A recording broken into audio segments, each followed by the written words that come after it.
¿sí? En la catedral, este instrumento. Ahora brevemente les comento algo como para que tengan una idea, después me explayo un poquito más en la charla. En la historia de la catedral tiene en su haber 3 órganos, ¿sí? Tuvo durante el periodo del inicio 3 órganos. Uno en 1875, en donde mediante un documento escrito dice que el 8 de diciembre de 1875 se inaugura el primer órgano y la primera campana de la parroquia. De ese órgano no se tiene registro más que esas palabritas que se inauguró el 8 de diciembre de 1875. Se presume que podría tratarse de un órgano italiano, porque en esa época se compraban muchos órganos a Italia, ¿sí? Y por lo general eran órganos pequeños, no muy grandes, de tubo por supuesto, pero no muy grandes. Luego, en 1901, se instala el segundo órgano, un poco más grande, que este fuelle que tenemos acá adelante pertenecía a ese órgano, ¿sí? Una fábrica italiana también, llamada Locatelli, Giacomo Locatelli, y este fuelle pertenecía a ese órgano. O sea que este fuelle es más viejo que el órgano que van a conocer ahora, ¿sí? Porque pertenecía al órgano anterior. El órgano anterior no se sabe dónde fue a parar, como ha pasado en la historia, siempre las cosas desaparecen, hoy estamos, mañana no, y bueno, lo único que quedó fue este fuelle que el organero que instaló el órgano actual lo utilizó como para el reservorio de aire para el nuevo órgano, sin hacerle falta, porque el órgano nuevo tenía su propio fuelle, lo tiene. Con el tiempo este fuelle fue destruyéndose sin mantenimiento y se fue quebrando. O sea, es un fuelle que se levanta, ahora ya no se levanta más o menos a la altura de 1 metro. Esto insuflaba aire al órgano directamente mediante este ventilador centrífugo, ¿no? El tema es que se había roto, habíamos tratado de parchar lo que más se podía, pero el arreglo salía muy caro porque había que desmontarlo porque se había partido todo alrededor de la pared y era imposible poder arreglarlo, porque acá lo podíamos arreglar, pero del lado de la pared no. Entonces, o sea, pensábamos en esos momentos por qué el organero no lo había puesto un poquito más al medio como para tener acceso y poder arreglarlo de alguna manera. Pero bueno, entonces lo que se hizo fue este tipo bypass, ¿sí? Se anuló el fuelle superior, entonces el motor pasa, el aire que sale del motor pasa directamente al fuelle interno que tiene el órgano, que después lo van a ver, ¿sí? Y este fuelle pertenecía a la época que todavía no existía la electricidad, o sea, se insuflaba manualmente. Por acá abajo pueden ver unos pequeños orificios, ¿sí? Y acá había un aparatejo, que no me imagino cómo era, porque eran distintos todos, que podía haber tenido una manivela como para dar aire, o unas especies de fuelles, tipo fuelles de chimenea para avivar el fuego, que hacían que este fuelle se inflara, se mantuviera inflado y pasara el aire a mano, sin haber electricidad. Luego sí se electrificó, y cuando llegó la electricidad se utilizó un motor centrífugo, ¿sí? Bueno, ahora sí, vamos a invitarlos a pasar, que se acomoden en las sillas que hay alrededor y les voy a contar un poquito de la historia del órgano actual, ¿sí? Adelante.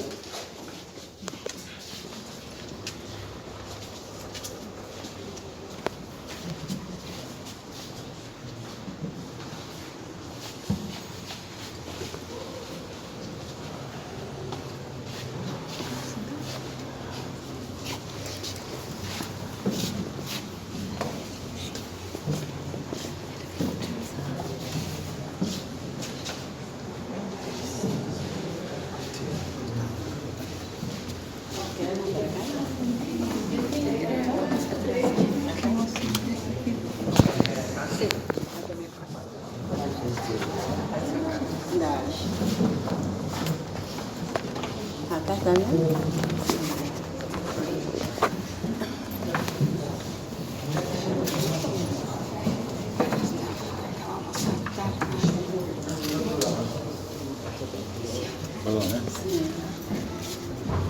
Bueno, Bueno, como verán, la ubicación es un poco estratégica, pero voy a hacer todo lo posible para que todos puedan oír.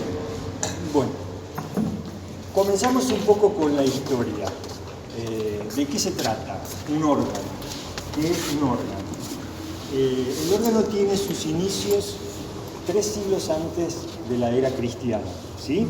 En Alejandría, un ingeniero y arquitecto llamado Tesidio de Alejandría tuvo una idea después de haber conocido unas flautas, hacer sonar esas flautas en forma simultánea. Y no tuvo mejor idea que ordenarlas según el sonido, de lo más grave a lo más agudo. Eran una cantidad de 15 flautas, y que en vez de que una flauta proporcionara todos los sonidos, o sea, cada tubo, o sea, cada flauta tenía un sonido especial. Esa flauta tenía que hacerla sonar con alguna manera con aire. Entonces inventó un modo de insuflación mediante la presión de la fuerza de agua. O sea, los tubos estaban colocados sobre una especie de tanque con agua hasta la mitad y aire. Y unos, digamos, comandos a los costados que hacían que cuando uno presionaba el agua subía, y la presión del agua hacía que el aire saliera hacia los tubos y eso pudiera hacer sonar los tubos, ¿sí? Ese órgano, el primer órgano, se llamó hidráulus, precisamente por la fuerza del agua, ¿no? Que funcionaba así. No quedan registros, sí hay reconstrucciones, pero van a poder ver, más o menos era esto lo que Tesidio de Alejandría había inventado. Ahora se los paso para que lo puedan ir viendo de a uno, ¿sí? ¿Sí? Lo van viendo, lo van pasando. Bueno, esto 3 siglos antes de la era de Cristo. Exactamente. No existía el teclado. No, exactamente. Hacían sonar las flautas de agua. Luego de eso, el teclado tampoco fue muy próximo a esa fecha.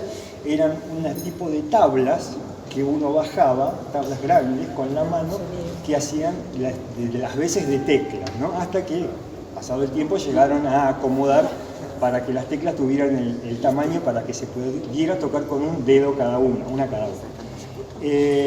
Mediante ese periodo, 300 años antes de Cristo y hasta 2 siglos después, se mantuvo con ese modo de insuflación de aire, con el agua, ¿sí? Pero después se cambió por una bolsa de cuero, ¿sí? Como las que usan las gaitas, que es una bolsa de cuero de acá abajo. Bueno, eso también, hasta el siglo VII, sexto y séptimo, se utilizaron ese tipo de bolsas de cuero, dejando de lado ya el agua y insuflando de esa forma. Y ya en el siglo VII y VIII comienzan a usarse los fuelles que hoy se conocen, ¿sí? Con distintas formas, ¿sí?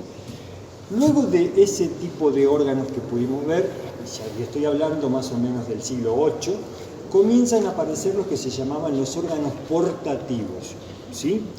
Ahí sí comienzan a utilizarse unas teclas, pero serían 7 u 8 teclas nada más, con tubos, también no muchos tubos, en una especie de cajón que se podía portar. Por eso el órgano se llamaba portativo. Uno lo podía llevar y tenía un fuelle detrás que con el mismo brazo insuflaba y con la otra mano lo tocaba.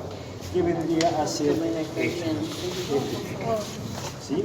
Que es, por lo general, en las pinturas, en la Vía Santa Cecilia, tocando un organito de estos, organeto o órgano positivo. Ahí está con portativo, que se podía... Todos, perdón que te moleste, ¿eran de acero o eran de madera? ¿Qué cosa? En ese momento los tubos, ¿de qué material eran? De madera. ¿De madera? No, de madera. Luego empezaron la fundición de los tubos, sí. Sí. Hoy en día existen muchas réplicas de estos instrumentos y lo utilizan para hacer música antigua. Y tienen un sonido muy especial, porque tienen una fuerza increíble. O sea, parece mentira la fuerza que saliera de esos pequeños tubos. Bueno, el órgano, en sus inicios, fue un instrumento prácticamente profano. ¿sí? Porque se utilizaba tocando en la arena de los circos romanos, o sea, donde finiquitaban a los cristianos, tocaban el hidraulus que habían visto, y luego los organetos o los portativos. Recién en el siglo XIII la Iglesia lo adopta como instrumento para acompañar el canto de los salmos, ¿sí? Entonces ahí comienza es el inicio del esplendor del órgano. Ya utilizaban órganos un poco más grandes que estos que están viendo, que son los portativos, y se los denominó positivos, porque tenían el tamaño de un mueble con tubos que se lo podía correr con la ayuda de 2 o 3 hombres y posar, positivo por eso, y posar en cualquier lugar de la iglesia. Tengamos en cuenta que... ¿Cómo? Que el portativo sí, pesa bastante, sí. Pero más o menos para que tengan, es como si fuera un acordeón grande, exactamente. Sí. Y bueno, ya en el siglo XIII, cuando lo adopta la iglesia, o sea, imagínense las iglesias de Europa, edificios gigantescos, bueno, construyeron este tipo de órganos portativos que ya se podían mover con la ayuda de 2 o 3 hombres y se los llevaba al rincón del templo que más cerca podía estar de la gente que estaba celebrando alguna misa o alguna celebración en especial.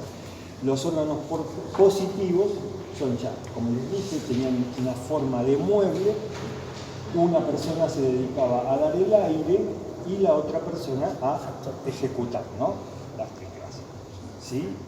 Y con el paso del tiempo también va cambiando el tamaño y van cambiando el sonido, ¿sí? Antes era una sola fila de tubos, pero luego comienzan a agregarle más sonido, más tubos, y por cada tecla, digamos, que se tocaba, sonaban varios tubos a la vez, de distintas alturas, y eso es lo que le daba el brillo, que es el típico sonido del órgano. Sí. Era pesado, me imagino, de muy presionar. Por eso está enojado el hombre. Que... Sí, está muy enojado, sí.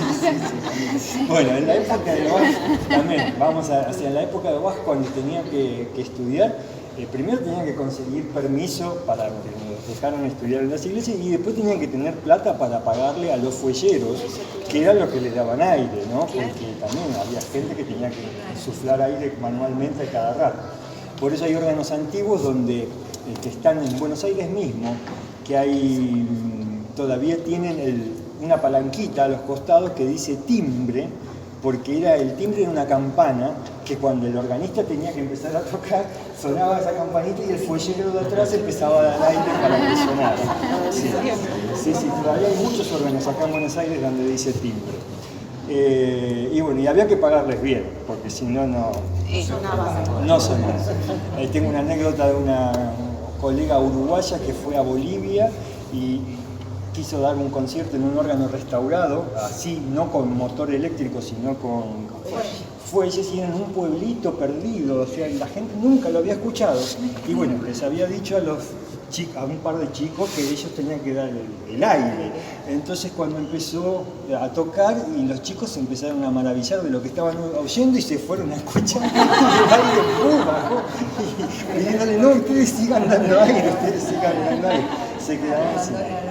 Exacto, bueno, entonces ahí, como cuando lo adopta la iglesia, forman estos órganos positivos que se corrían, empezaron a ver la probabilidad de ya construir en las iglesias órganos más grandes, ¿sí?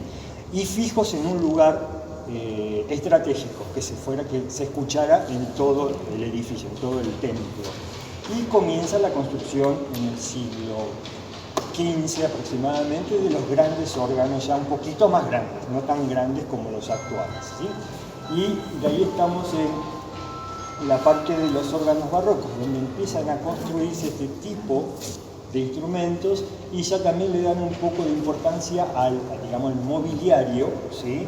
En la época barroca se llenaba de adornos, todas las cosas, y comienzan a ubicarse por lo general en las iglesias católicas. El órgano, como está acá en esta posición, sobre la puerta de entrada, y en las iglesias ya después luteranas y protestantes se utiliza el órgano a los costados del altar, ¿sí? A veces de un lado o del otro, o a veces de los dos lados, ¿sí? ¿Eso por qué llamaron esa determinación de la posición? Claro. Y porque el coro, antiguamente los coros en las iglesias estaba al lado del presbiterio. La sillería donde se sentaban los cantantes estaba adelante, atrás del altar. Entonces el órgano tenía que estar acompañando a los cantantes ahí. Pero ya con la reforma de los concilios, no el concilio del Vaticano II, sino los anteriores también, decidieron poner el gran órgano atrás y tener el órgano de coro a los costados. Entonces en las iglesias, acá por ejemplo en la Argentina tenemos el caso de Luján. La Basílica de Luján tiene su órgano de coro que está a los costados y el gran órgano arriba. Entonces, y en Europa es así, en las grandes misas, o por lo general en todas las misas de las grandes catedrales de los domingos, el coro canta al lado del altar con un organista que acompaña y el organista del órgano mayor hace algunas intervenciones como la música de salida, del ofertorio, que se toca solamente, y el coro canta bajo la parte del ordinario de la misa, ¿sí?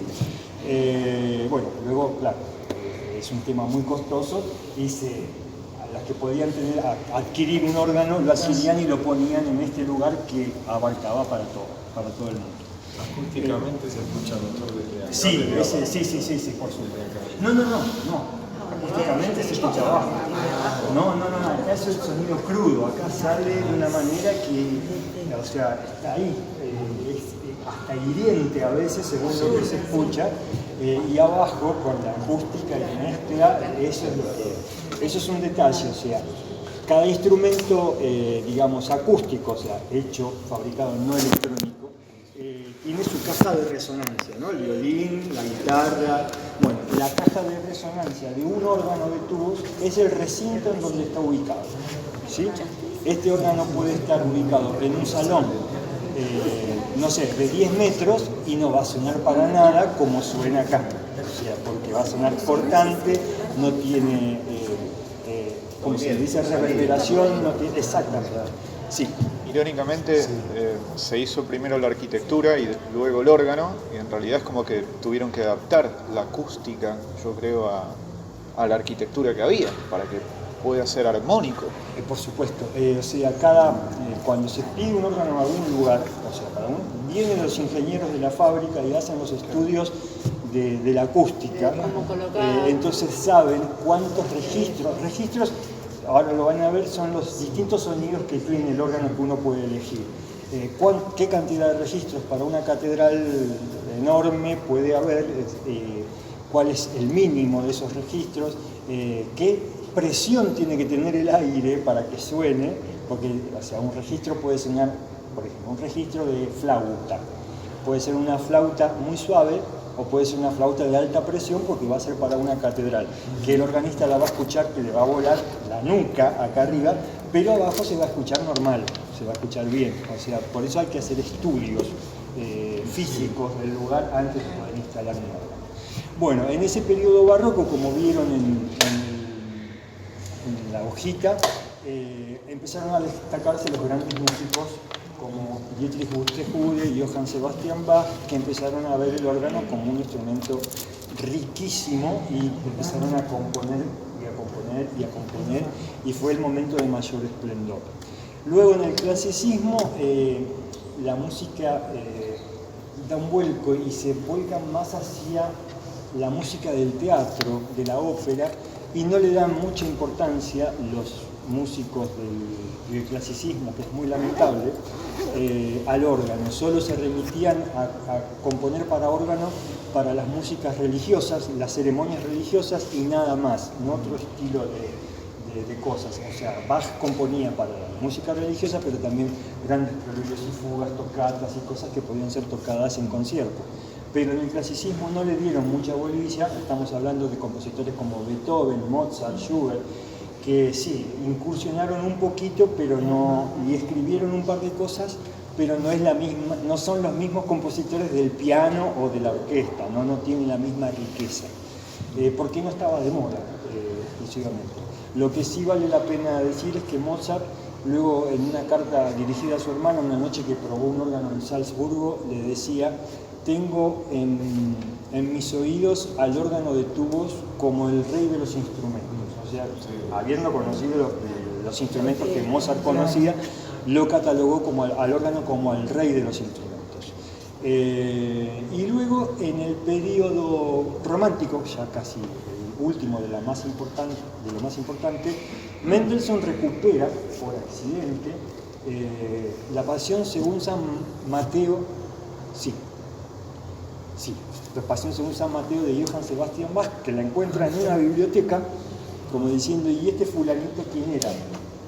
Porque no lo conocía ya nadie, había pasado de moda, y redescubre toda la obra de Bach, y toda la obra de Bach para órgano. Entonces los compositores ya del romanticismo empezaron a ver, "Uepa, ¿quién era este compositor?", y a partir de la obra de Bach comienzan a componer nuevamente para el órgano, y el órgano recobra su vitalidad en el periodo romántico, ¿sí? Un poquito más complicado porque los compositores del periodo romántico eran ya, existía el piano, en la época de Bach no existía el piano, todos los compositores del periodo romántico eran expertos pianistas, excelentes, y componían para el órgano como componían para el piano. Entonces las obras de ese periodo son muchísimo más difíciles que las obras del periodo barroco. Del periodo barroco tienen lo suyo también, porque tenían su estilo matemático, su estilo puntual, pero las grandes obras del romanticismo son grandes obras como para piano, interpretadas en el órgano.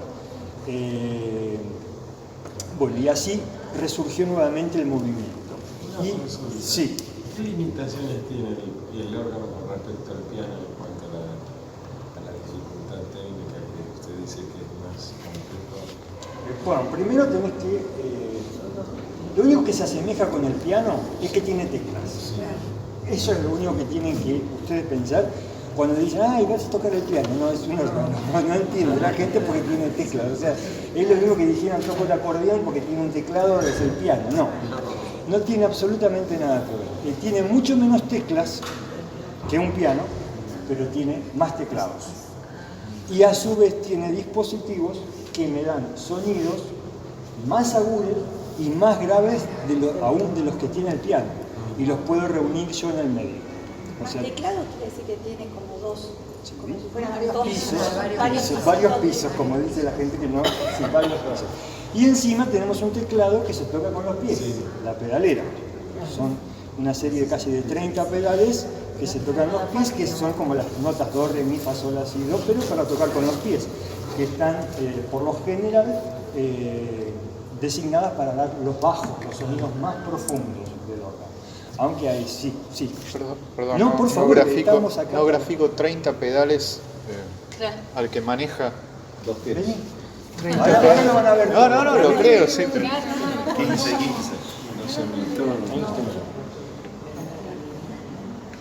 ¿Lo graficaste? ¿Qué coordinaciones? Bueno, por eso hay ¿Y que tener... arriba cuántas? Hay dos, tenemos dos de 58 teclas. ¿Y un piano cuánto tiene? 88. Ah, Son 5 octavos. el piano siempre tiene 88. Sí, como mucho. ¿Y esta? Y esta 58 y los órganos más modernos llegan hasta 60, más de 60 no. Pero tenés 58 y 58 arriba. Exactamente, Sí. y si tenés más teclado, más y más y más. Y pensar que por cada uno de esos hay tubos y tubos y tubos y tubos. Bueno, y luego, sí. O tenés que hacer 360 grados. Ah, bueno. Tenés que volver. Pero que ahora me dice que no escuché desde el principio y me pregunté, ¿desde qué momento no escucho? ¿Alguna cosa en particular no escuchó? No, lo último que explicó, como dialogaban ellos. Claro, la cantidad. Ah, porque estábamos hablando de la cantidad de teclas del piano. El piano tiene 88 teclas como máximo, bien, y este tiene, por ejemplo, este particular tiene 58, pero lo máximo que tiene un órgano es de 60 teclas por teclado. ¿Sí? Siempre en octavas. Siempre en octavas como las del piano, sí, exactamente. Pero tiene también la pedalera. ¿Eso escucharon? Son 2 octavas y media de pedaleras, de notas que se tocan con los pies y que están designadas a los bajos, exactamente. Muy bien. Entonces en el periodo romántico, como les decía, que empezó la producción nuevamente musical, empezaron a construir grandes órganos, ¿sí? Como estos, ya mucho más grandes. Esto es un órgano francés del periodo romántico, y con semejantes muebles y cosas y adornos que magníficos. Y así comenzó nuevamente el renacer del órgano, y ya el momento, en el 1900, habiendo tenido maestros como César Franck en Francia, Mendelssohn mucho antes, empezaron los grandes maestros franceses, por lo general, a distribuirse por el mundo y a dar clases. Y bueno, hay muchos organistas contemporáneos que son poco conocidos, pero que son una maravilla lo que han compuesto, y es música un poco más extraña a la que estamos acostumbrados a oír, pero que hacen maravillas con el sonido. Lo que se buscó, transmitir en el órgano es, desde su historia, que fueron agrandando y agrandando y agrandando, y que en el romanticismo lo lograron, fue imitar una orquesta, ¿sí? Porque al principio el sonido del órgano era solamente el sonido de flautas, ¿sí? Y buscaron el brillo haciéndolas sonar juntas. Pero después, en el romanticismo, un buen señor llamado Aristide Cavaillé-Coll comenzó a decir: ¿qué pasaría si pudiéramos hacer sonar tubos imitando instrumentos de la orquesta? Y así comenzaron a construir tubos que podían imitar el sonido del oboe, del clarinete, de las flautas, del violín, de la viola. Y en el periodo romántico, como están pasando ahí, esos grandes órganos es prácticamente una orquesta manejada por una sola persona, ¿sí? Entonces nosotros, como siempre digo, tenemos la suerte de estar en esta época de la historia que conocemos desde lo que fue sus inicios, un hidráulos, hasta los grandes órganos de la actualidad, y tenemos también toda la música que se recolectó, y podemos, disfrutar de tocar en instrumentos que se puede tocar todo tipo de música, porque tenemos las imitaciones de los antiguos instrumentos y los más modernos que tienen todo, y tener toda la música desde lo que se tocaba con un solo dedo hasta lo que se toca con, que necesitamos 4 manos para tocarlo uno solo mismo, pero tan difíciles que son. Tenemos esa suerte. Y en la actualidad están los órganos modernos que se siguen construyendo, por ejemplo, y a los que se le ha dado un toque. Claro, la tecnología no podía dejar de interactuar en este tipo de cosas. Siguen siendo el mismo sonido de órganos mejorados, la construcción sigue siendo tradicional, pero el accionar está ayudado por la tecnología, ¿no? Hay muchas cosas de computación que hace que uno pueda grabar memorias y mezclar, hacer mezclas que por ahí no se podían hacer antes. Entonces el instrumento es como que está un poco, a mi gusto, no me llama mucho la atención, porque no me gusta la tecnología para la tecnología, pero para un instrumento, claro, el sonido me lo cambia. Sí. Entonces es como tocar un órgano electrónico y tocar un órgano de tubos, para eso toco un órgano electrónico, de tanta lucecita, botoncito, memorita. Entonces soy más tradicional en ese sentido. Bueno, como han visto, eso es un pequeño relato de lo que es la historia del órgano. El órgano que tenemos acá adelante fue instalado en 1913, ¿sí? Luego, como les dije, en 1875 de haber habido 1875 de haber habido el primer órgano que no se tiene noticia. Luego, en 1901, un órgano un poco más grande, no sé si será un poco más pequeño que este, de lo único que queda es el fuelle grande. Y en 1913 existía un organista llamado, acá de Quilmes, Antonio Barrera y Picard, ¿sí? Que era un músico que había venido con sus padres desde España y se habían instalado acá. Su padre era violinista de la orquesta del Teatro Colón, y él también seguía sus pasos, pero también tocaba el piano muy bien y tocaba el órgano. se habían instalado acá en Quilmes y era muy conocido en esa época y nadie de la ciudad de esa época, en 1913, compraba un instrumento sin antes consultar a este joven Barrera como se lo conocía. Gracias a la iniciativa de él y del padre Manuel Brusone, que fue el párroco de esa época aquí, iniciaron las tratativas para adquirir un órgano más grande, ¿sí? Porque se ve que el otro era más pequeño. Y así, pagado del bolsillo del mismo Barrera, del bolsillo del mismo padre y de la ayuda de la feligresía de la catedral, adquirieron este órgano. Este órgano tiene su historia porque, o sea, la catedral así como la vemos no era en 1913. La catedral en 1913 tenía una sola nave, la del medio, no tenía las naves laterales. El techo comenzaba a la altura de la cornisa y era recto, en italiano. Y el altar, el retablo del altar estaba donde hoy está el primer escalón a donde se sube el altar hoy, era mucho más cortito. O sea, era un rectángulo y chato, ¿sí? Y este órgano estaba instalado cuando este edificio era así. O sea, vio pasar toda la historia del cambio arquitectónico de la catedral. Hubiese sufrido mucho yo, si hubiese estado como organista, porque haciendo todos esos trabajos de arquitectura con el órgano acá, dije, o sea, me imagino diría, no, tengan cuidado con el órgano, tengan cuidado con el órgano, porque de imaginarme el techo al ras ahí, bueno, pero se ve que lo cuidaron muy bien porque... 107 años. 107 años, exactamente. 107 años supuestamente cumpliría el 8 de diciembre de este año. Ah.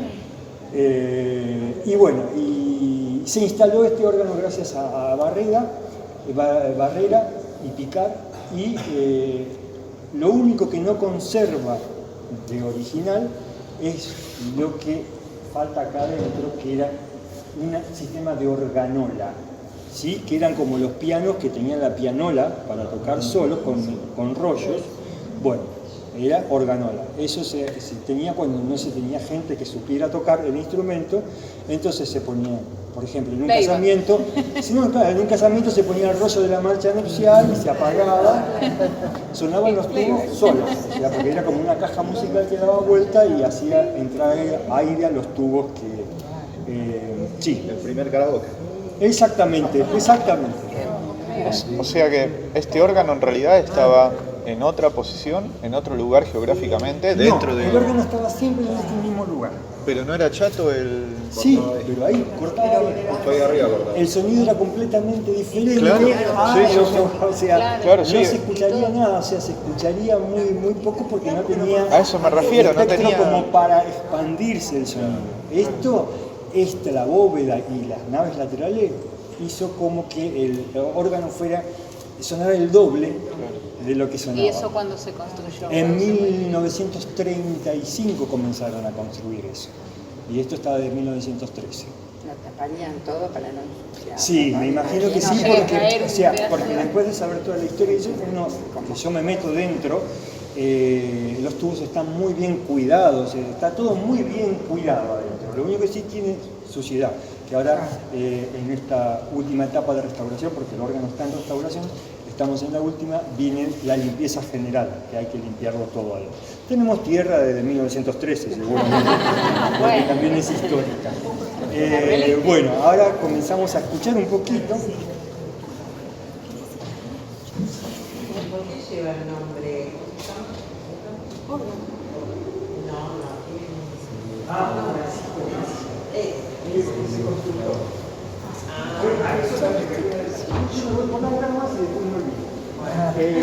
El constructor compró, era Francisco Macia, organero italiano instalado acá en Buenos Aires, y que cuando compraron el padre Brusone con Barrera el órgano, lo contactaron a este señor Francisco Macia para que al traerlo de Italia, de Alemania, de Italia es Macia. El órgano es de origen alemán, una fábrica llamada Lautuf, que está desde hace 130 años aproximadamente la fábrica. El material fue comprado en esa fábrica y lo instaló aquí cuando llegó este Francisco Más. Pero no se le puede decir que es, digamos, la marca, porque él lo único que hizo fue ensamblar las partes, exacto, que trajeron de Alemania. No es que él construyó tubos, construyó cosas, no, muebles, nada. Eso, claro, él lo armó. O sea, se dice, acá aparece Francisco Macia, constructor, pero o sea, es el armador, digamos, no es el que lo hizo, no es la marca. El material es muy noble gracias a que fue material concebido antes de la Primera Guerra Mundial, porque el tema de la Primera y Segunda Guerra Mundial hicieron que luego, al haber tan poco metal, porque lo usaban para las balas, los tubos estaban hechos de zinc. Nosotros, gracias a Dios, no. Tenemos los tubos de zinc, son los de la fachada, pero los internos son de una mezcla de plomo y estaño, que se llama alloy, la mezcla, y es una cosa, un sonido, o sea, produce un sonido mucho más dulce que un sonido de chapa de zinc. Bueno. Y como también, o sea, los tubos que ustedes pueden ver son los que se llaman tubos de fachada. Dentro está lleno de tubos, tiene aproximadamente 1246 tubos. O sea que cuando hay que afinarlo lleva su tiempo, porque no es una guitarra de 6 cuerdas o un violín de 4. Son 1246 tubos que hay que afinar uno por uno y es complicado. Por eso se hace 2 afinaciones generales por año y se afina en sí cuando se da concierto o alguna celebración en especial las lengüetas. Lengüetas son los instrumentos, digamos, de la orquesta que permiten hacer los bronces o las maderas, o sea, trompetas, clarinetes, oboes. Eso sí, porque eso hay que afinarlo a cada rato porque eso se desafina. Uno lo afinó y ya a la noche o mañana ya está desafinado. Entonces eso se afina cada momento que el órgano se tiene que utilizar en una cosa especial. Pero la afinación en general de los otros tubos, de los tubos labiales, que son los que tienen esto, boca, labio, estos duran aproximadamente 6 meses afinados. Sí, no hay mucho cambio climático. El cambio climático también, eso que hoy hace 42 grados y mañana bajó a 20, eso también hace que tenga algunas, bueno, pero a todo el mundo, a nosotros también. Así que bueno, ahora les voy a invitar, si se pueden ir acercando, para que vean Que vos sos chiquitines. Bueno, como les decía, bien, varios teclados, desde uno. Acérquense como pueden y después vamos cambiando, ¿sí? Bien, este tiene 2 teclados y estos son los que yo decía registros, las distintas voces. Aparte de los registros hay algunos mecanismos, ¿sí? Que ahora les voy a explicar. Registros son las distintas voces. Hay un color tradicional en los órganos, el blanco siempre son para los registros del primer teclado, ¿sí? Los rosas son para el del segundo teclado, ¿sí? El verde es para el pedal, y si fuera celeste, si tuviera un tercer teclado a veces sería el celestito, ¿sí? Esa es la tradición. Y las que son combinaciones son los mecanismos que hacen que yo pueda hacer que los registros de acá me suenen acá, o la octava baja de acá me suene la octava superior de acá. Son mecanismos que se usaban en esa época. Bueno, como les decía, al principio el órgano tenía su sonido, digamos, su sonido puntual, el sonido del órgano en sí, que está formado por sonidos de lo que se llaman los registros principales. Así se llaman, principales. Los principales. ¿Qué se puede decir? Principal, pero tienen distintas formas de nombrar. Principal, diapasón, octava, no sé, principalino, pero son los registros típicos del órgano, el sonido ese brillante que uno escucha de las películas. Después están los sonidos de color, que son los sonidos de los registros que imitan a los instrumentos, ¿sí? Primero vamos por la parte de los registros del órgano principal. Diapasón, como ven, tienen numeritos debajo, ¿sí? 8, 16, 4, 2. Eso significa la altura de los tubos, ¿sí? En pies. Bueno, tenemos diapasón de 8. Es uno de los registros principales del órgano, es la base, una base, que tiene 8 pies el primer tubo. 8 pies es algo así como 2,40 m, ¿sí? De alto. Y de ahí va bajando, o sea, va bajando en la altura de los tubos a medida que va subiendo el sonido, que se van haciendo más agudos. Para que se haga más agudo, el tubo tiene que ser más chiquito, ¿sí? Entonces tenemos un 8 pies, ¿sí? Es un tubo acá atrás, el medio que está acá atrás, que mide 2,40 m. Ah, miden en realidad Sí, eso miden duro. 2,40 m. Ah, mira. Sí. Bueno, el 8 pies da la altura para aquellos que son músicos, de la 440 en el piano. O sea, es como si yo tocara el piano, bueno, es la misma sonoridad del piano. O sea, no sonoridad, sino la misma altura del sonido del piano. Este es el La 440. ¿Sí?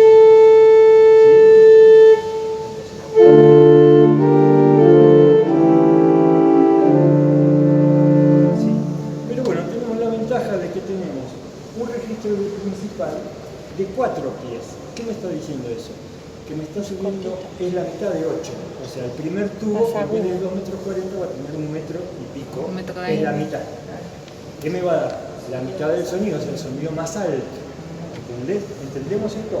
Sí, sí. 8 pies, saco el 8 pies, pongo un 4 pies, suena 8 notas más arriba. Acá ya estamos teniendo una octava más de sonido para los del piano, que se lidian con el piano, ¿no? Una octava más. Tenemos 60 teclas, pero tenemos ya una octava más. Pero también tenemos un principal de 2 pies. Más agudo todavía. ¿Sí? Pero también hacia abajo tenemos un principal de 16. Abajo. 16, 8, 4, 2. Pero también tenemos la ventaja de juntar todos esos sonidos. Así. Están sonando todos. Entonces yo estoy tocando una tecla, pero me está sonando 1, 2, 3, 4 tubos. Juntos. A la vez después tenemos lo que se llama una mixtura. O sea, todos saben que los sonidos están formados por un sonido fundamental y lo que se llaman sus armónicos, ¿sí? O sea, para que tengan una noción, yo tengo un sonido fundamental, pero dentro de este sonido está sonando esto, son armónicos, no lo percibimos con el oído normal, pero están formando el sonido, una fundamental y sus armónicos. El registro de mixtura nos da eso, los armónicos. Yo tengo un registro de 8, como decía, un registro de 4, un registro de 2, y al poner la mixtura me va a estar dando otro sonido de las 2 octavas más arriba, de otra quinta más arriba y de otra octava más arriba. Ahí me está dando brillo. Entonces ahí me están sonando 4 sonidos, como habían dicho, 8, 4, 2, 16 y 4 tubos más que dan el brillo. Entonces ahí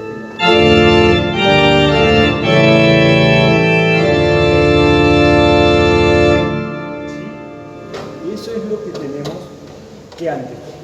Los órganos sonaba en bloque, sonaba así. Uno se sentaba y tocaba y sonaba fuerte. La historia fueron desmenuzando esos sonidos y acomodándolos por altura. Entonces el organista tenía la posibilidad, como ahora, de elegir qué tipo de sonido quiere. Si un 8 solo, un 8 y un 4, un 8 y un 2, ¿sí? Y bueno, y después están los registros que son, digamos, las imitaciones de los instrumentos. Tenemos una trompeta que está toda desafinada, pero bueno.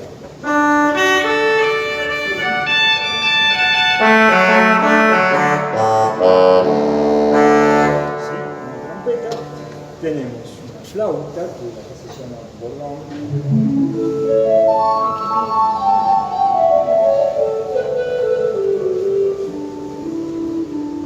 Tenemos un flautín.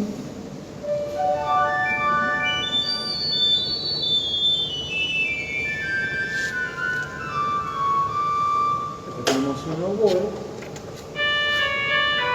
También está desafinado.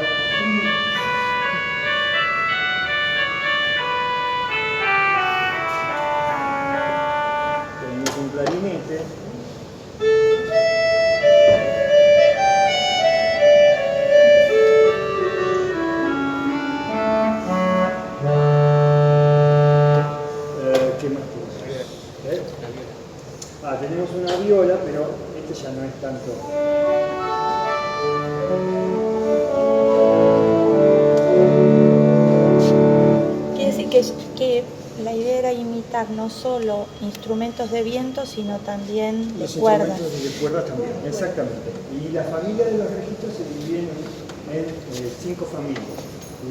Los principales, que eran los que mostré al principio, las flautas,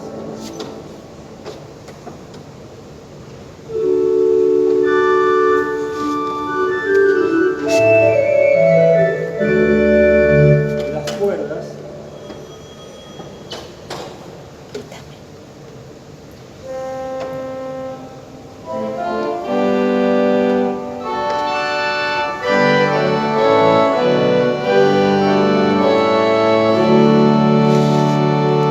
las lengüetas, que son las de bronce, digamos.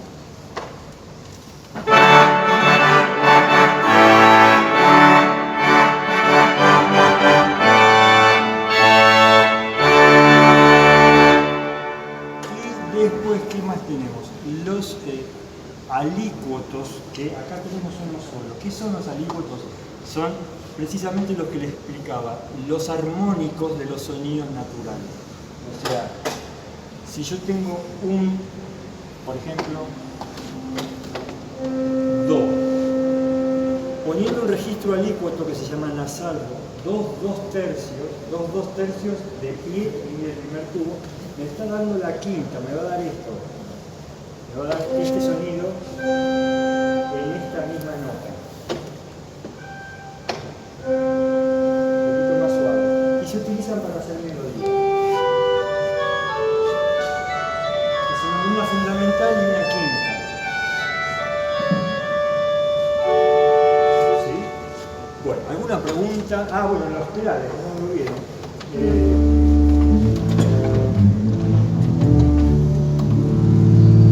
La pedalera es como todo se puede, digamos, añadir los registros que están sonando en los teclados a la misma pedalera, ¿sí? Que son los acordes, 8/4. Las cositas esas. No sé qué es. Ah, toca todo, mira.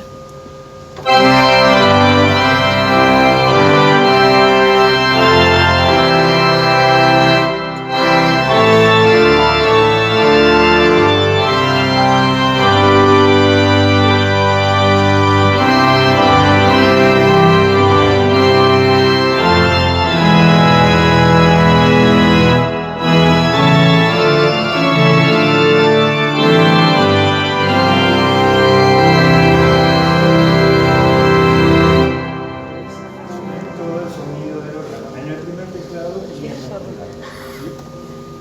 Bueno, por eso Bebé. vamos acá y Claro. luego ¿Y qué se ponen ¿No para se ponen que algo? no Claro, no sé. Sí, un profe. por eso después quedamos medio sordos.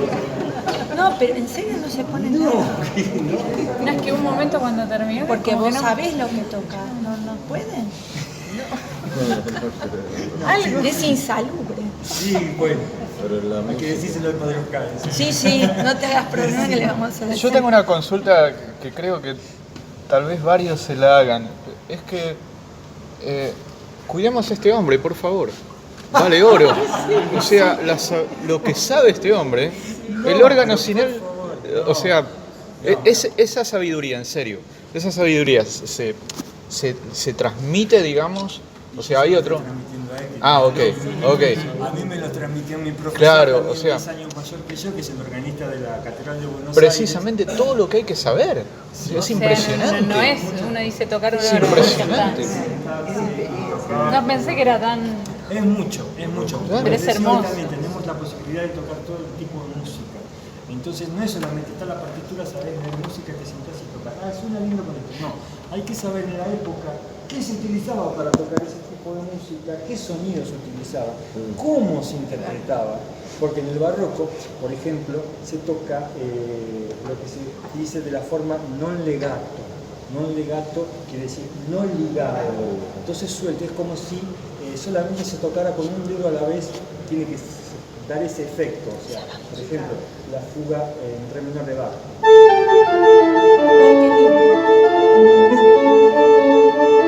O sea, sueltito, tiene que ser sueltito.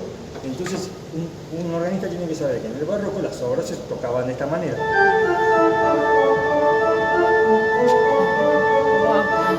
Que en el romanticismo por ahí Las unís. si yo lo toco así, acá no escuchan, abajo no se entiende nada, porque con la mezcla ¿cómo se llama? De la acústica, es una cosa que no se entiende qué están haciendo. Entonces, hay que saber eso también, hay que saber muchísimas cosas, como decíamos, muchísimas cosas. Sí. Es una ruta. Chao. No, en todas las protestantes, también, sí, el año pasado se hizo una presentación. A ver, vamos a déjame ver también. Sí, no. Sí. Él también pertenece a la Iglesia Nueva Apostólica, es un órgano. Sí. Así que no, gracias a Dios es eso, se ha implementado en todo lo. También, no, porque tienen otro estilo de cuerda, son instrumentos de cuerda y muy pocos, más el canto. Eso tiene mucho el arte del canto, ese canto tan especial que tiene una belleza, hay que saber interpretar, ¿no? Pero bueno, algunos no lo mismo que En la tradición metropolitana, en el órgano colonial, perdón, hay un registro que es un canto de pájaros. Ese no lo tiene acá. Me tocaba ir a poner el agüita a veces porque Rimoldi daba conciertos y tenía que tocar. Sí, porque sí, es un tubo que está sumergido al revés, dentro de un recipiente con agua. Entonces al hacer tocar, al ponerlo, pasaba aire al tubo y el tubo sonaba, pero al estar inmerso en agua, así salía, pero era se escucha real, como un pájaro. el sonido de un ruiseñor. Entonces se utilizaba para la música italiana, barroca. Muchas veces se tocaba lo que se llaman pastorales, ¿no? Que pastorales vienen de la música que tocaban los pastores con las flautas, pastorales, y se tocaban esas cosas suavecitas con una flauta y se ponía de fondo el ruiseñor como para ambientar, como que era un paisaje campestre con pastores, y bueno, sonaba una musiquita con un ruiseñor de fondo. O sea, si acá se corta la luz no anda. No, Este es así. lamentablemente no. Sí, es así. Porque es todo, o sea, Ni viene el siquiera aire. podemos tener un generador porque Nada. tiene un motor es una electricidad de tres fases. La 380. Funciona a 380 volts. Ni siquiera podemos tener ¿cómo se llama? Un generador. Sí, bueno. No, puedo tocar la tocata y después pasamos a la audición, si no nos van a echar a todos. Voy a tocar la tocata solamente de Bach.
pequeña audición. ¿Quieren hacerme alguna pregunta antes? Sí. Yo que me recuerdas el nombre de esta pieza que la tenía en la mente cuando venía y... Tocata y fuga en re menor de Johann Sebastian Bach. Se la confunden mucho, si era el fantasma de la ópera con La apertura. Exactamente. Luego de eso viene lo que es la fuga, que dura como 10 minutos, es imposible. Tocata y fuga en re menor de Bach, que muchos se la confunden con esto, que no tiene nada que ver.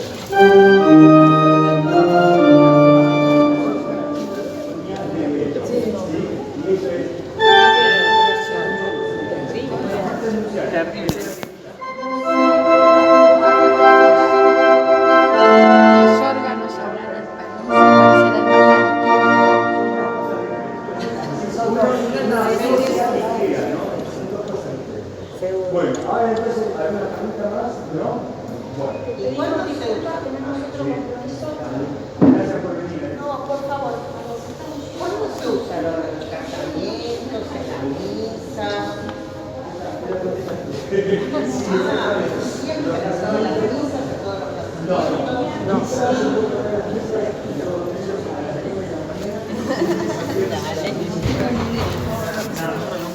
¿No? Me toca venir otros cuartos sábados. Y después tenemos el casamiento, el órgano, que hay pocos últimamente, para el viernes que viene hay unos 6. Y después un concierto, ¿sí? Un concierto que empezamos siempre después de Pascua. Siempre después del domingo de Pascua, hacia la primera o segunda semana, empieza un pequeño ciclo de conciertos que cada mes y medio, 2 meses hay un concierto. Este año tenemos, como se termina de restaurar, si nos quiere bien, en abril, tenemos pensado varios conciertos, más o menos como 10, de órgano y otro tanto de órgano y voces, órganos, instrumentos, o ensamble. Queremos dar un poquito de movida al haberlo restaurado, al haberlo vuelto a la vida, porque ya estaba en las últimas, ¿sí? Así que sí, van a estar informados, van a estar invitados a los conciertos gratis, por supuesto, y vamos a traer gente, organistas de otros lugares que vengan a participar también, a conocer y dar. Viene sí un organista polaco para septiembre. Para septiembre, todavía no tenemos bien un organista polaco que tocó en todo el mundo y es una maravilla. Y bueno, viene, hizo venir a tocar y bienvenidos. Así que vamos a tener una actividad bastante.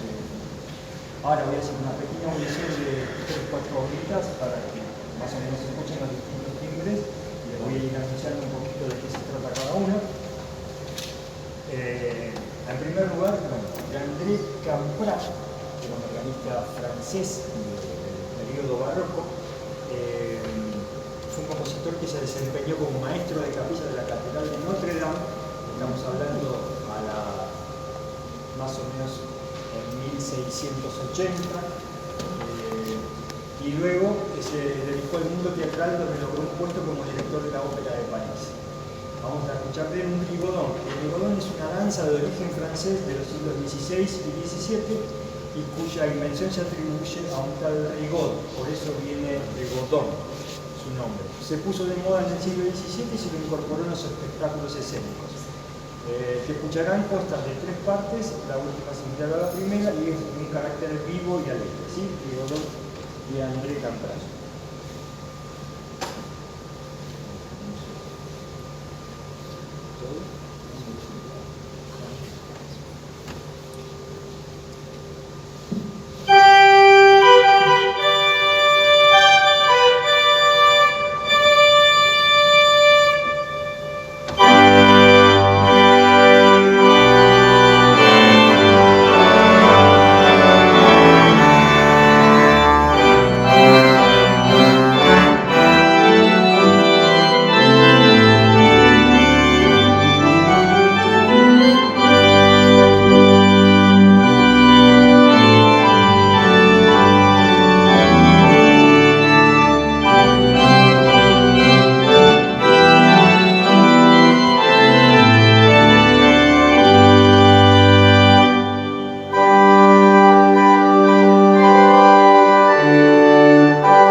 vamos a escuchar en Arioso. Consideramos a Johann Sebastian Bach como uno de los más grandes compositores del órgano.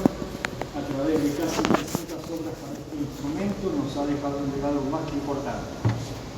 El Arioso en Fa mayor que van a escuchar pertenece al concierto para piano con número de catálogo 1056 y su melodía ha cobrado fama a lo largo del tiempo. Hoy lo van a escuchar en una transcripción para órgano. En realidad es de piano, pero transcrito al órgano.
de Gordon Millan. Gordon Millan es un compositor contemporáneo, falleció hace un par de años, pero compuso varias obras para órgano, siguiendo el estilo tradicional francés del romanticismo. ¿Sí? La última composición pertenece, como les digo, a Gordon Millan. En 1985 se realizó en Detroit, Estados Unidos, una convención nacional de organistas que encargó a este compositor la suite jubilada. Una suite, o sea, es un grupito de varias obras.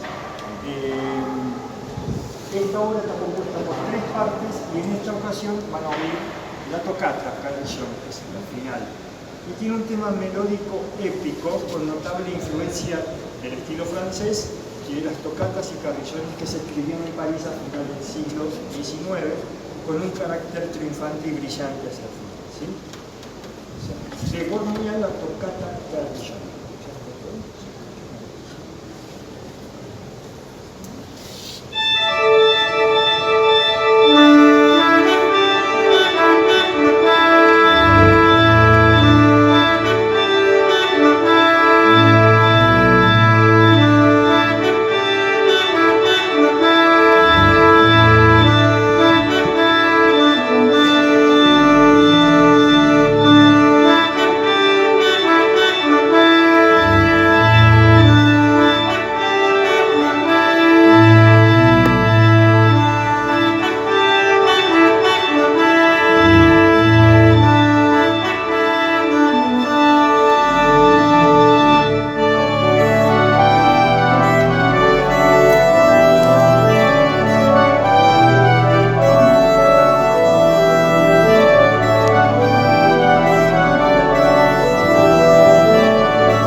La próxima te la dejo. Sí, para nada. Bueno, ¿alguna pregunta más? Sí, seguro que sí.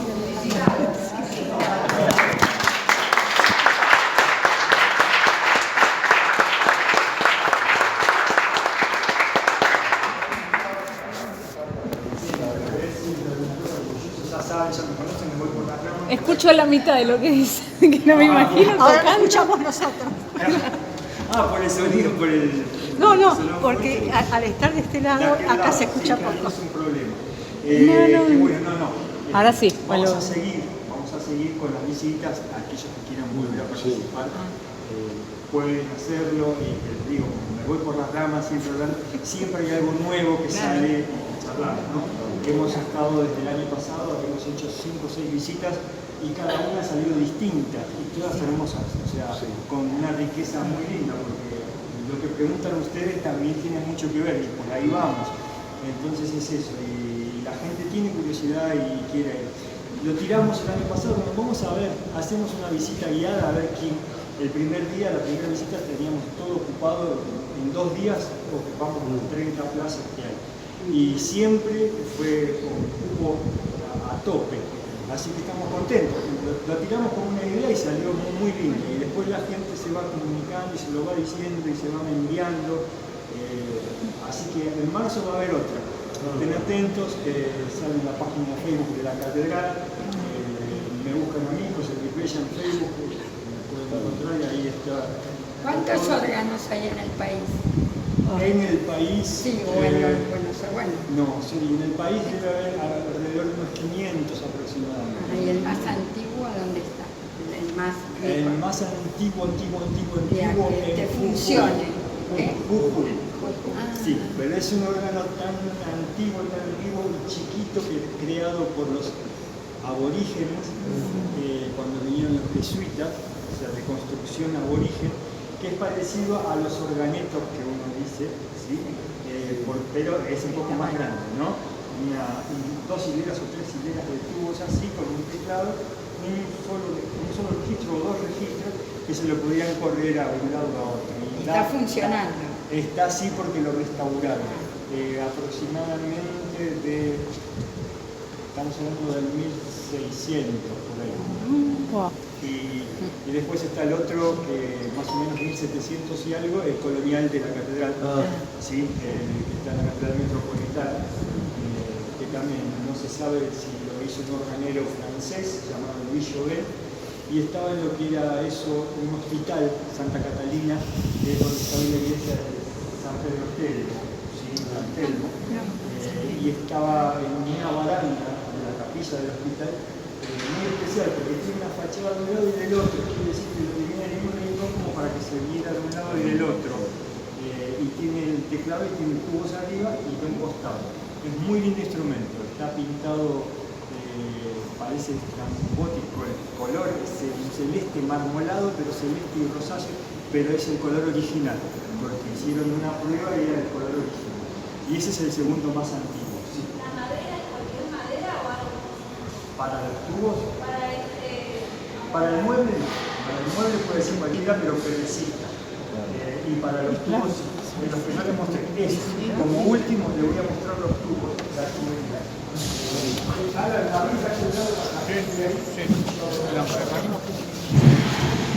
Ustedes sí. Para hacer las mayores. O sea, acá están, faltan. Te quiero allá. Están cerrados con. Están trabados. No sé. Está atornillado. Bueno, ahora toma aquí porque no me entra toda la gente acá. Ahora. Ah, sí, bueno.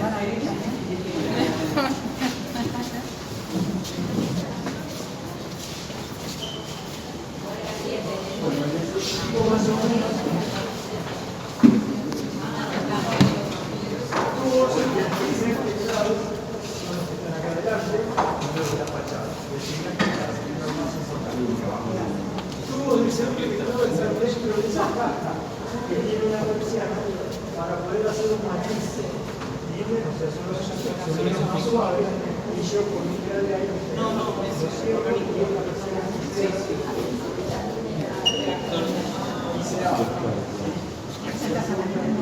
Sí, yo ahora estoy viendo una simplicidad. Soy organista de ciencias centrales. La venía acá hace estos que están acá son los del primer teclado. muy dura, El teclado mayor, que son los que están ahí. o sea, esta madera, si vos ya no tienes 100 años, la madera Estos tipos que están acá, que están de acá, de madera, arriba, esos marrones oscuros son los del pedal. Por eso, mientras más alto, más grave suena, ¿no? Después estos son los de fachada que venían de frente. Ven ahí el alto de ese tubo, este es el principal de 16. Y esto que está ahí, esta caja, es una persiana que se abre y se cierra, se abre y se cierra, manejada por ahí por una palanca que vos le das expresión a un juego de registros que son los del segundo teclado para que suenen más piano, más fuerte, fortísimo. Es un invento del siglo XIX, fines del siglo XIX, se hizo porque el órgano, imagínense que están todos los tubos acá, no se le podían dar matices. Entonces se seleccionó en el segundo teclado tubos dentro de una caja con persianas de expresión para que se le puedan dar matices.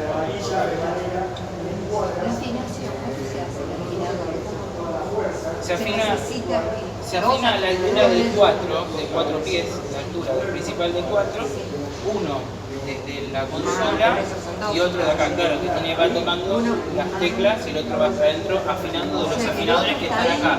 ¿Ven el rulito este que está acá? Se afina para subir la afinación. Desde abajo para bajar la afinación. Claro, pero no es como lo del piano que es un sol. No. ¿Cómo era tu nombre, disculpa? Alan Pianes. ¿Cómo saben que el tubo está desafinado? Porque ondula, se pone el tubo de 4 pies, que es el que te da la octava, y se pone cualquier registro y se ondula, quiere decir que está desafinado.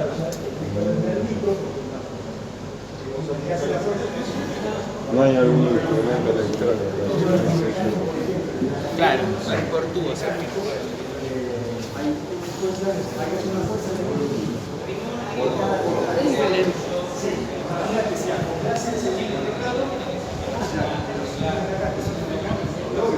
y el tercero, otra vez. Quería ver a Daniela. Cambiar. Sin tiempo, y la de siempre tenía 3. Claro.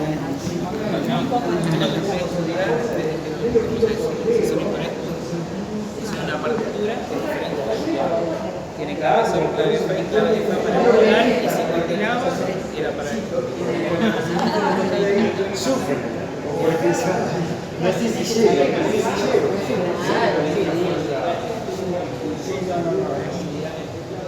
Es muy trivial para las manos. Es más que un piano.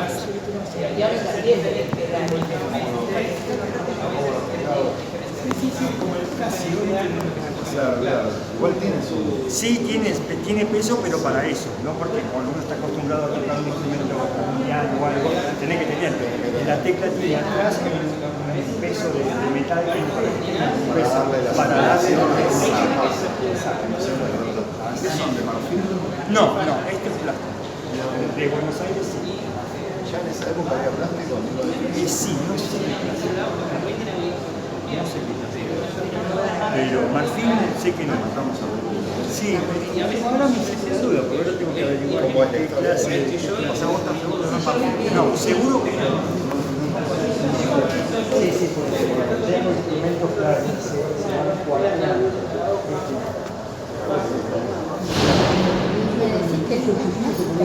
Amarilla, claro.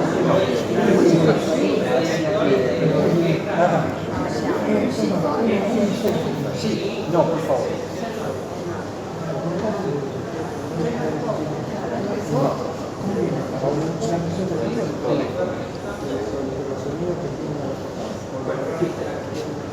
Exacto,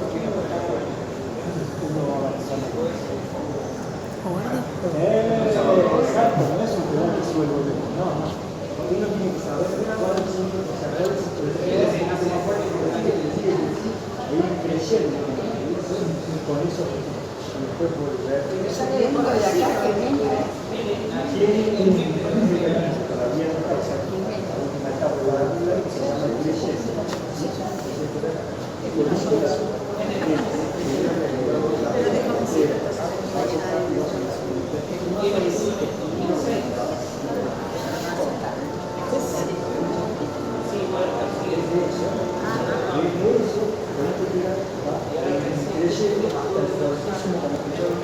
y bueno, tendré que poner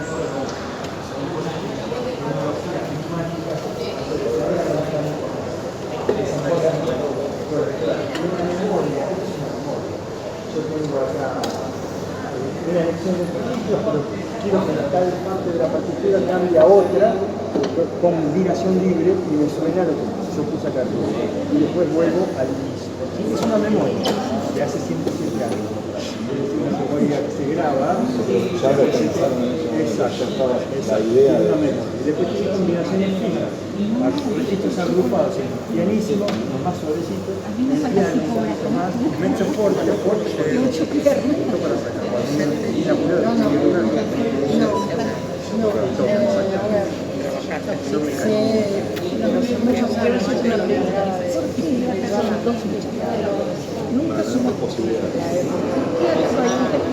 Hay maquinaristas acá en la calle Aneco.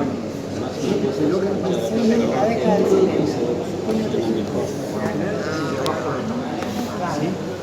después tiene o sea, la historia es así. Cuando empezaron a hacer los grandes órganos, hicieron un teclado para tocar las cosas fuertes, ¿sí? Y el otro para acompañar al coro. ¿Entienden? Algo más suave. Entonces querían tener preparado ya. Utilizaban el de arriba, que se llama teclado de cuerda. O sea, se llama, el segundo teclado es de coro o positivo, se llama como porque era el órgano chiquito, que lo corrían, que se acuerdan la historia, y que era para acompañar las voces. O positivo es el de arriba, y abajo el gran órgano. Entonces, para intercalar, acompañando al coro que canta y hacer unos interludios un poco más fuertes de música. Y después se le fueron agregando.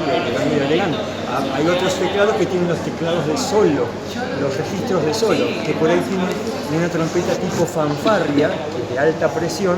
Entonces uno hace una melodía con esa trompeta, acompaña con esto un poco más suave y después hace un fuerte general con todo esto de acá abajo. Y así. Y después teclado de cuerdas, teclado de esto, son un montón de cosas. El que mayor tiene en el mundo tiene 7, en Atlantic City. Sí, en Atlantic City, y lo están por restaurar ahora, porque estaba... Sí, el séptimo está así. Es increíble. Búsquenlo, el órgano de tubos Atlantic City es una cosa, es un teatro y tiene 7 teclados, creo que 900 y pico de registros. De Notre Dame está electrificado, ¿no? Que hoy decías de uno que estaba electrificado de Notre Dame. Sí, Notre Dame. Hace poco vi un video. Y cambiaron la consola nueva, sí. Rompieron mucha historia, ¿no? En 10 minutos. No, el órgano se salvó, pero igualmente tengo contactos y me dijeron que recién en 2021 van a desarmarlo para limpiarlo y hasta el 24 no lo vuelven a armar. Es más, el organista titular de ahí, que se llama Olivier Latry, se fue a vivir a Kansas a dar clases en la universidad porque ya no tenía trabajo durante 4 o 5 años. Sí, qué raro que el gobierno francés no lo acomodó con otra cosa. Sí, Bueno, sí, cierto, porque eso depende del gobierno. Eso depende del gobierno. Super Pope que estaba ahí firme. Sí. Son 3 organistas que se quedaron sin trabajo. Sí. Así que bueno, por eso fueron intercalando teclados y sonidos, ¿no? Esto se adelantó a todo lo que pasó después en el rock, por decirlo de una manera. Sí. A todo lo que pasó en los años 80. Claro, exactamente. Esto sí. Todo. Por eso existen los órganos electrónicos, los primeros órganos electrónicos llamados de marca Hammond, ¿sí? Bueno, y Charly García fue el primero que hizo uno. Claro. Después en Estados Unidos el de Doors, el grupo también adquirió uno para la música, porque decían que eso tenía todo. Todos tenían ese tipo de órganos porque por la mezcla que se podía hacer de los sonidos, ¿sí? Exacto. Así Sí, que... ya se usa un montón. Sí, tal cual, exacto. Sí, por eso. Y ahora viste que en el Centro Cultural Kirchner pusieron uno, exacto. Y van los rockeros, o sea, van los rockeros, digo yo, los que tienen bandas de rock y todo, y quieren conocerlo, y se quedan maravillados con, ¿qué es esto? Por Dios, una nave espacial. Sí, es una nave espacial, y bueno, así. Aparte hecho con otro tipo de tecnología, sí, mucho más análogo. Tal cual, exacto. La visión. Así que bueno. No, por favor, para eso estamos. Ya estamos, esto. Bueno, Esto ha sido. Gracias. Esto no tiene precio. hoy no me preguntaron, por ejemplo, ¿cómo se te dio a vos por estudiar órgano? ¿Cómo empezaste con todo esto? Porque mi prima era organista. José, ¿cuántos organistas hay? Organistas que den conciertos, que se dediquen, y unos 30 como mucho, en todo el país. No hay nada. Si lo promedias con la cantidad de órganos que nos contaste que había. Y bueno, sí, son 500 a 30. Se perdió la tradición un montón. No, te quiero preguntar. Sí. ¿El órgano San José de Calzás? Nunca lo pude conocer. Ay, Dios. Siempre estuve abajo, pero nunca lo pude conocer. Hermoso, sí, lo he escuchado 20.000 veces, sí. Aparte parece un castillo, parece una cosa maravillosa. Sí. Yo no sé si seguirá Alejandro Badi. Falleció. ¿Alejandro? El año pasado. Un ataque al corazón. Sí, nos dejó el lado a todos. Ay, yo conté con él años en Lourdes. Octubre. Claro. Sí, en octubre me parece. Era organero y organista, el muchacho. Sí. Muchacho Se fue a joven. Europa, me acuerdo. Sí. Se cortó el coro y Estudió organería en Europa, sí. ¿Qué tenía? No era tan grande. No, tenía 60 años. Sí, no era lo grande. tenía. Sí. ¿La conocía? Sí, pero sí, mucho. Sí. Es que nosotros somos pocos, Por eso, somos a eso muchos, me como refería. dice el dicho, ¿no? Somos pocos y nos conocemos mucho. Sí. No, una lástima. Así Bueno, pero eso, ¿tu nombre? José Luis Bella. José. Bella como Bella como Bella, Bella. exactamente. Bueno, Como muchísimas gracias. la bella visita que tuvimos hoy, porque realmente un público hermoso. Muy amable. Así gracias. que búsquenme cualquier cosa, si no pregunten cualquier cosa acá en la catedral, va a haber muchos conciertos, va a haber muchas visitas, manden a la gente para que así lo vaya conociendo, porque la gente no tiene ni idea y después se quedan maravillados. La idea es hacerlo conocer a los chicos también para que tengan una noción de que existe este instrumento y que de alguna manera se siga, ¿no? A ver si lo incentivan para que Incentivar para que estudien estudien. música ahora en Exacto, MLM. sí. Así que bueno. Maestro,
Y por edad podría ser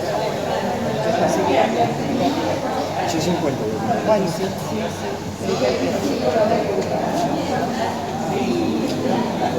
Señor de por lo menos. ¿Dónde? Vivían en la Mr. Brown, así. Y después, ¿qué más tenemos? Los alícuotos, que acá tenemos uno solo. ¿Qué son los alícuotos? Son precisamente los que les explicaba, los armónicos de los sonidos naturales. O sea, si yo tengo por ejemplo, do, poniendo un registro alícuoto que se llama nasaldo, dos dos tercios de pie y del primer tubo, me está dando la quinta, me va a dar esto. Me va a dar este sonido en esta misma nota. Un poquito más suave. Y se utilizan para hacer melodía. Que son una fundamental y una quinta.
2020. Soy José Luis Bella, organista de la Catedral de Quilmes, y estamos aquí frente al órgano, instalado en 1913 por el organero Francisco Maggio, y quedan todos invitados cordialmente a venir a conocerlo cuando lo deseen.